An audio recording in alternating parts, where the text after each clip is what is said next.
ketika Nabi Nuh dicekik dan dipukuli. Dalam kitab Al-Zuhad karya Imam Ahmad bin Hanbal Al-Syaibani, 164-241 ada dua riwayat yang menceritakan Nabi Nuh AS disakiti kaumnya. Diceritakan oleh Abdullah, dari Sufyan, dari Al-Amasi, dari Mujahid, dari Ubaid bin Umair. Ia berkata, kaum Nabi Nuh memukulinya hingga ia tidak sadarkan diri. Ketika Nabi Nuh siuman, ia berdoa, "Ya Allah, ampunilah kaumku karena sesungguhnya mereka tidak mengetahui." Imam Ahmad bin Hanbal, Al-Zuhad, Kairo, Dar al-Rayyan li al-Turats, 1992, halaman 66. Dari Mujahid, dari Ubaid bin Umair, ia berkata, jika seseorang dari kaum Nuh bertemu dengannya, maka ia akan mencekiknya hingga Nuh jatuh pingsan. Kemudian ia sadarkan diri, ketika itu ia berdoa, Tuhan, ampunilah kaumku karena sesungguhnya mereka tidak mengetahui.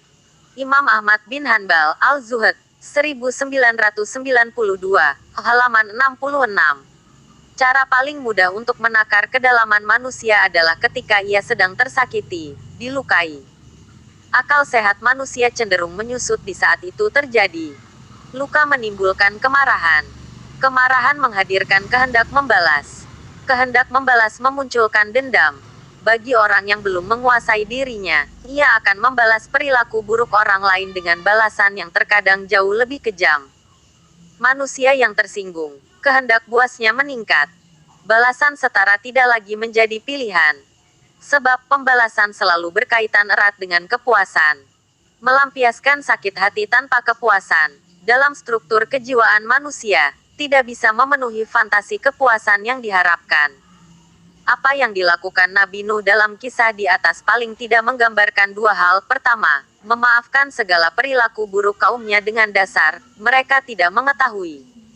Kedua, melepaskan beban yang memberatkan hatinya dengan cara mendoakan mereka.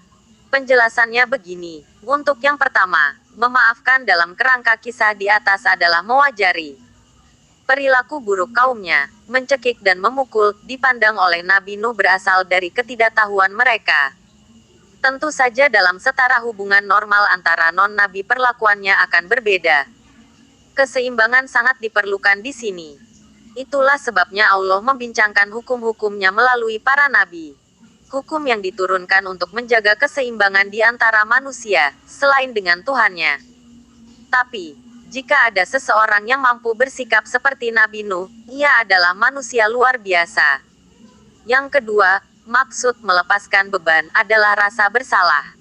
Maksudnya begini, jika Nabi Nuh tidak berdoa memohonkan ampunan untuk mereka, artinya ia menjadi penyebab dosa-dosa mereka. Penyebab di sini bukan penyebab dalam arti muasal, tapi pengantar. Gara-gara menyakiti Nabi Nuh mereka menanggung dosa. Artinya ada dosa yang tercatat di buku amal mereka karena menyakiti Nabi Nuh. Bagi seorang nabi yang membawa misi kenabian, ia akan berusaha menghindarinya. Tugasnya adalah membawa manusia mendekat kepada Allah agar selamat dunia akhirat, bukan mengantar mereka ke pintu neraka. Pertanyaan yang timbul kemudian adalah, apakah mungkin dua poin penting kisah di atas bisa dilakukan manusia biasa? Tentu saja bisa, meski dalam batas-batas tertentu. Sebab semua perilaku Nabi dan hikmahnya dijadikan Allah sebagai standar keteladanan atau ukuran ideal untuk manusia. Memang, ukuran ideal cenderung tidak bisa diraih, tapi setidaknya menjadi garis finish yang dituju. Dalam konteks kebaikan dan akhlak, ada dua pendekatan menarik. Pertama, ukuran ideal yang harus mengawang-awang. Tujuannya agar pelaku kebaikan tidak pernah merasa puas dengan kebaikannya. Tanpa ukuran ideal yang mengawang-awang itu, pelakunya akan merasa sudah berhasil dan telah mencapai garis finish. Akibatnya kebaikan memiliki batas dan mengenal kata sampai. Seharusnya kebaikan terbebas dari semua itu, agar pelakunya selalu meningkatkan perbuatan baiknya dan tidak pernah merasa sampai. Namun, tetap harus ada standar dan ukuran idealnya, meski hampir mustahil untuk dicapai. Kedua, andaipun kebaikan mengenal perbatasan, manusia harus menyadari bahwa mengulangi perjalanan adalah hal baik.